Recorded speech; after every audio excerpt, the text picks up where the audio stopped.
With the level of AI capability that exists now, there really is no excuse for not having the required level of localization within different markets.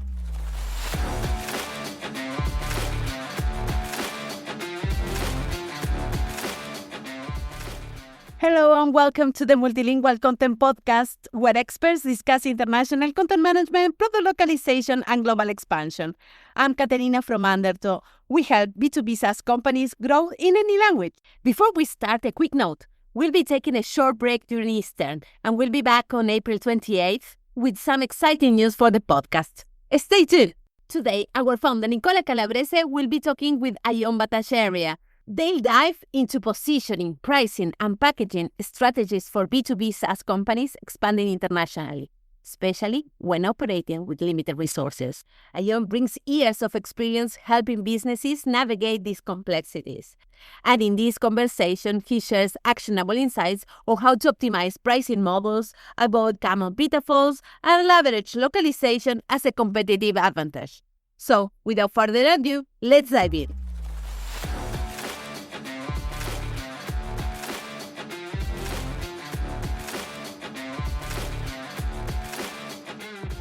Hello, Ayon, and welcome to the Multilingual Content Podcast. How are you today? I'm doing very well, thanks, Nicola. It's an absolute pleasure to be here, and thanks for having me.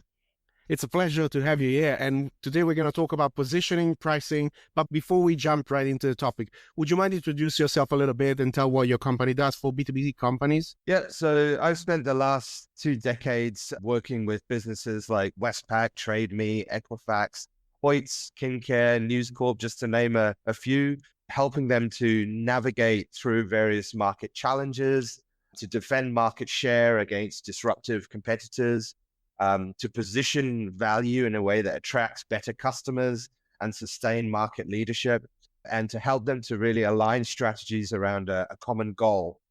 I'll caveat that with pricing really helps to facilitate, but is not a substitute for a business or market strategy. My career hasn't necessarily been a linear path. I'd say I've transitioned over 3 main areas. The first one being analytics, building up my technical skills, Excel, PowerPoint, Power BI, Salesforce. I'm CIMA qualified, so I've got that kind of financial literacy and numeracy as well to my skill set. And then the curiosity around data, so applying that to price elasticity, research and insights, competitor analysis, product mix, market trends. The next area is commercial acumen. So applying that to kind of be very customer centric, focusing on margin and cash flow, behavioral trends, business partnering with various stakeholders across marketing, sales, finance, etc., product, and then value-based selling as well. And then the final part to that is strategic thinking. So big picture problem solving, which is more of the work that I do now with small, mid-sized B2B subscription businesses, fact-based decisioning, influencing, and simplifying complexity. So I hope that helps to give you a flavor. Biz Growth Spurt was actually set up about 3.5 years ago, really kind of set up to help small to mid-sized B2B subscription businesses to navigate the pricing and packaging landscape and positioning as well. And so 2 words to really summarize the work that we do with businesses would be differentiation and expansion. So what do I mean by differentiation? Differentiation across relative value at a customer, product, and market sort of dimension. So by expansion, I mean market expansion into sort of different geographies across so for example, moving up market. So maybe you're currently selling to SMEs, but you want to be sort of moving up market towards enterprise. So we can help you do that through the value-based framework that we adopt. And then expansion revenue essentially is all about once you've acquired your customer, how you actually then monetize that customer and get them to kind of move up that ladder of value. And you usually talk about international expansion in general a lot on this podcast. And what I wanted to know a little bit about how should B2B SaaS companies prioritize packaging, positioning, and pricing when preparing to expand internationally with limited resources, especially? Yeah. So the first place to start is value discovery, which is essentially to identify the problems, the unique problems, the unmet needs, to map the value chain. So that is, what are the specific tasks and jobs that your target customers need to do currently that you can help them solve in a more efficient way. So that is really, for me, the first place to start. And then the next step is really around product and customer segmentation. So that is how the perception of value varies across those different dimensions, which helps you to then understand like what price to charge different customers and in different markets and for different products. Once you've got to that point, only then can you look at packaging, which is how to actually bundle specific features together and tailor it to specific segments based on their use cases. And then the pricing itself comes after that, which involves quantifying value and measuring willingness to pay. And then across those two, you've also got positioning, which is how to communicate value, how to position your differentiation relative to competition, and that competitive advantage that your business has. And you mentioned as well, like one of the things that I'm curious to understand, because for example, we talk about it as well a lot about localization. And one of the things that we notice with B2B SaaS is that you have, let's say, two different ways to approach when you do localization, because you have who's going to use the extra product is not necessarily who decided to buy that product. So it's quite different from B2B. B2B is quite different from B2C. So I'm curious, like, how does that affect the strategy around the positioning, the packaging and pricing? So you need to understand in the first instance, who's actually paying for the product or the service versus who's using the product or service. And that really then helps to determine how you'll position to that particular stakeholder, how you'll communicate value. So if you're dealing with a procurement team, then it's a very different sort of, I guess, strategy to the actual user who's getting the value. And when we're talking, especially, let's say, a company that they have limited data and budget for market research. So how can they determine the right pricing and packaging strategy when they enter new international markets? Yeah, so there's a few steps that you need to go through when you're assessing the local market. The first one is to understand what is the market size. So what we call TAM, SAM, and SOM. This really enables you to assess like the potential of the target market as a reference to how much it's actually going to cost you to be able to penetrate that market. So the best way to describe this is like you've got blue ocean versus like red ocean. And a red ocean is a very crowded market where you've got lots of sort of competitors all trying to go after the same customers, where it's really important to differentiate in that type of market. It can cost you a lot more to actually penetrate a red ocean crowded market versus a blue ocean.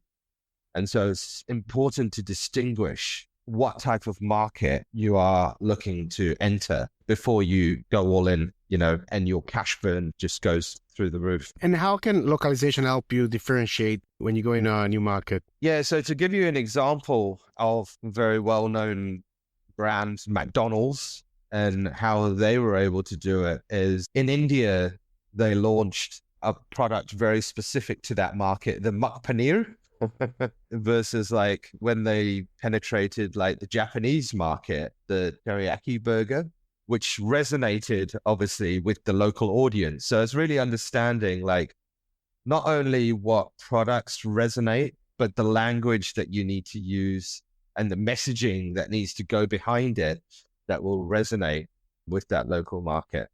That helps you to kind of stand out. But another part of that is when you're looking to understand the market and the competition is the strategy that sits behind it. Are you looking to outprice your competitors as in like cost leadership? So, is my cost efficiency good enough to be able to outprice my competitors versus am I going to outvalue my competitors with better products and services? So what type of competitive advantage do you have within a particular market? Sorry to interrupt your listening, but do you want to grow your B2B SaaS in international markets? Because every country is different, and what users value in one market doesn't necessarily matter in another one. At Undertow, we help B2B SaaS companies like yours succeed in their international expansion. We create customized localization strategies that address the unique challenges of each market. In this way, you can effectively attract, engage, and convert customers worldwide. Visit undertowlanguages.com to find out more. And now back to the show. Yeah, because I can get it like there's two things around what you said. One is the changing the messaging and adapting the way you speak in a market. The example you gave that cannot be applied, I think, can be applied as well to content, for example. Or are you different pain point, addressing different pain points that customers have and users have in different markets? So what might be very important, let's say in your home market, might be very differently felt in a new market. And the other one is the difference in as well, sometimes your competition, when you said about like, let's say outpricing or outvalue, like working on value or on pricing, like beating the competition on value on pricing. I'm thinking sometimes when you enter a new market, there might not be like a real competition for your product because that kind of product doesn't even exist or is not really common in that market compared to maybe like different market. I'm thinking, for example, like let's say if you're selling a MarTech platform, that in the US, it might be like a very overcrowded and almost saturated market. So it's really competitive. But then maybe that same MarTech technology in Southern Europe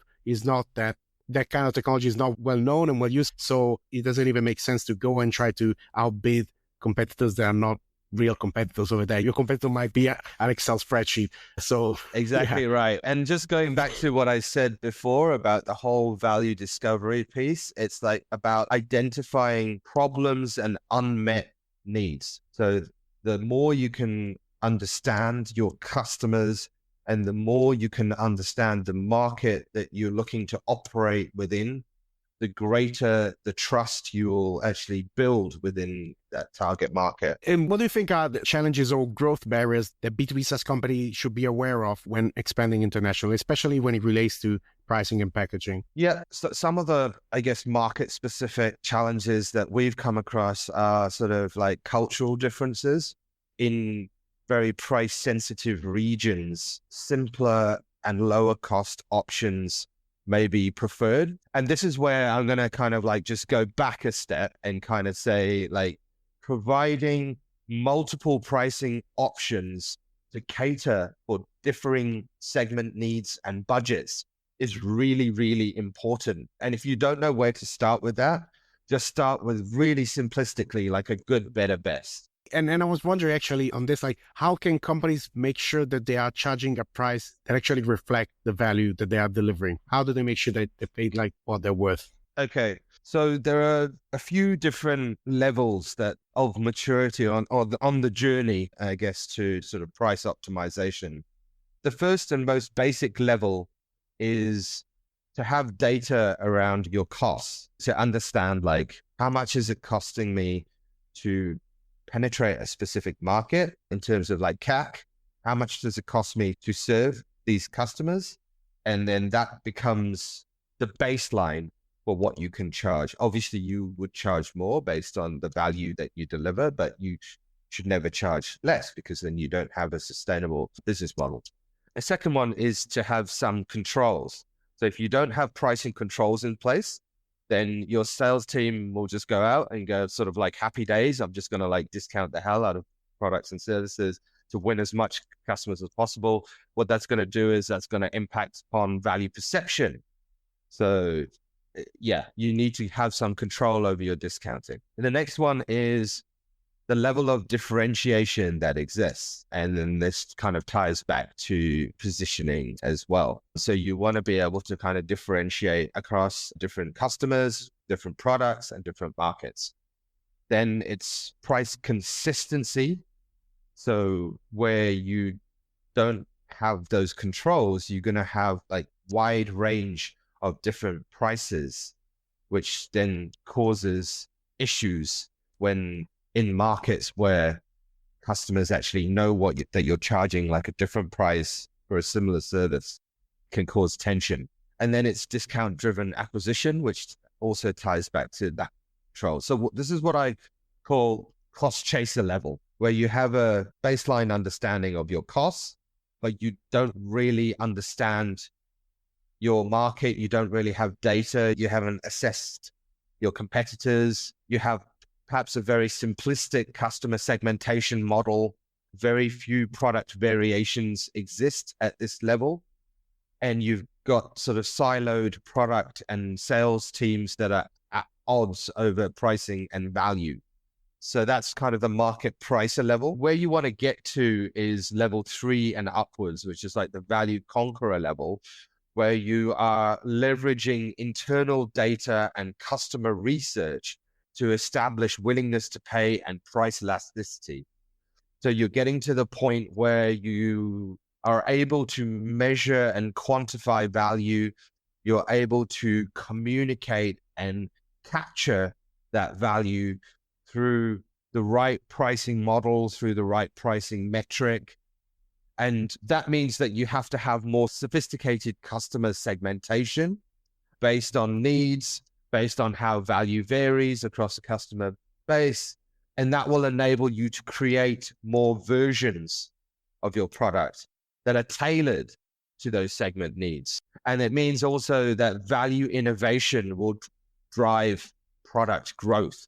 So you're then able to better prioritize the product roadmap rather than guessing at what you think maybe customers might value and then building features that in fact they don't value. And then pricing governance exists to protect profit margins. The next step up from that is price optimizer, and very few companies actually get there without the help of a pricing expert like myself. And that is where you've got automated pricing engines that optimize based on preset variables and value attributes. And at that level, there's internal alignment around pricing and differential value. Segment drives price differentiation.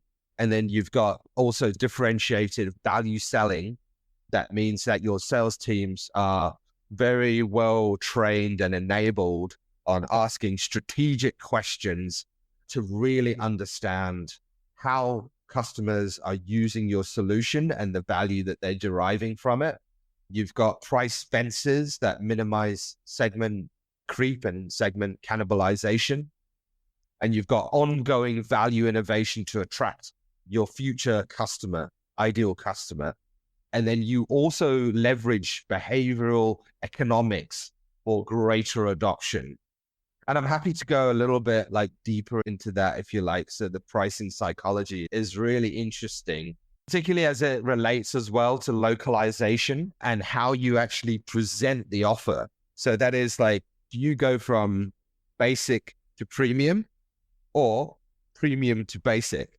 And this kind of relates a little bit to how we have learned to read from left to right, versus in some countries, they actually read from right to left. Now, they've done some studies on this, and some studies actually seem to suggest that if you start with your most premium offer, and then you kind of like strip away value till you get to your basic offer.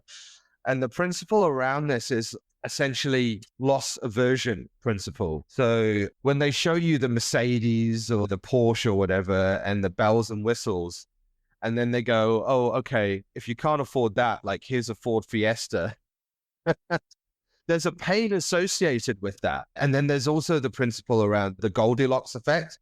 So where people tend to lean towards the one in the middle. Yeah, and I've seen in some cases actually highlighted, like already said, most people choose this. It's like pushing a bit of like peer pressure as well to subscribe to the middle tier. Yeah, not too hot, not too cold, the Goldilocks effect. Go for the one in. And before you mentioned briefly metrics, I wanted to dig a little bit deeper on the KPIs that you think SaaS companies should track to measure the success of their pricing and packaging strategy in a new market. So this is an area that I think that SaaS companies could definitely do better in actually measuring some of these metrics. And the first one would really be understanding your customer acquisition costs. relative to customer lifetime value, which is also known as like LTV to CAC ratio. This kind of really helps, I think, with the segmentation process as well. It's an efficiency metric. So relative to how much you spend to acquire a customer, what is the lifetime value of that customer? So then it helps you to prioritize in terms of your acquisition strategy. And this will vary significantly across different markets as well. So different countries. US is probably one where your CAC is going to be disproportionately higher initially compared to your LTV. So that can create obviously certain challenges. You also need to understand your churn rate. That will help you really kind of understand the quality of customers that you are attracting. So if you're going after the wrong customers, then you will see your churn rate go up. If you are not targeting them with a compelling value story around that, then they won't stick around. Even if you've got like a great freemium offer, free trial or whatever, but you've got the wrong customers and you're not positioning value in the right way, they won't stick around. But what will happen in the meanwhile is your support costs will go up. And so you'll struggle to support those customers, those paid customers in the meanwhile. So that's why it's so important to target the right customers. Is there any other common mistake that you see B2B SaaS companies make, and especially when they expand into new markets, and how maybe they can avoid that? Do you have some example maybe to share? Yeah. So some of the common mistakes that I see being made when penetrating new markets is not getting the cultural fit right, not really understanding local preferences and needs, or assuming like a one size fits all. So it works in this country, and so therefore it must work in another country.